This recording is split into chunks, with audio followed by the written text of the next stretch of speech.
ఇప్పుడు ఫినిష్ చేస్తామని చెప్పి తెలియజేసుకుంటున్నాం. ఇక లాస్ట్ బట్ ద లీస్ట్, మేము ఇంత కష్టపడి మన కాళహస్తి కోసం చేస్తున్నప్పుడు ఈ టౌన్ లో కూడా ప్రజల కోసం ఏదో తిరిగి ఇవ్వాలి. సో ఈ P4 సిస్టమ్ కింద ఒక బంగారు కుటుంబాలు ఏవైతే ఉన్నాయో పొద్దున కూడా మనం మాట్లాడాము. ఈ అన్ని షాప్స్ కూడా రేపు ఒక మీటింగ్ ఉంటుంది.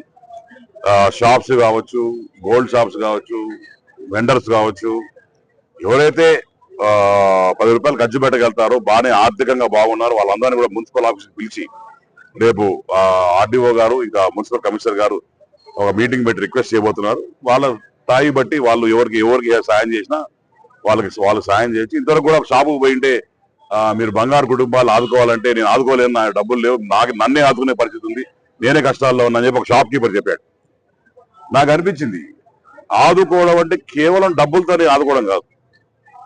మీకున్న ఎక్స్పీరియన్స్ చెప్పడం, ప్రాపర్ గా చూసుకోవడం, వాళ్ళకున్న ఇబ్బందులు ఏముంటే ఆ 10 కుటుంబాలు 20 కుటుంబాలు చూసుకుంటే వాళ్ళు కనీసం ఇబ్బందులు మాకు చెప్తే మేము చేసేదానికి ఒక వారధిలాగా, ఒక గైడర్ లాగా ఉంటే చాలని చెప్పి నేను తెలియజేసుకుంటున్నాను. బట్ ఎవరైతే డబ్బులు బాగున్నా కంపల్సరీగా వాళ్ళందరూ కూడా గివ్ బ్యాక్ టు సొసైటీ అనే డ్రైవ్ ఇది. నువ్వు 100 రూపాయలు సంపాదించి ఒక 5 రూపాయలు 10 రూపాయలు ఇస్తే తప్పలే కదా, మంచిదే కదా. అంటే నీకు కష్టాలన్నీ పోయి 100 రూపాయలు మీరు సంపాదిస్తే అంటే 100 అంటే లెక్క 1 కోటి రూపాయలు అనుకో, 1 కోటి రూపాయలు 1,00,000 రూపాయలు ఖర్చు పెడితే ఏమైనా ఇబ్బంది ఉందా? లేదు కదా.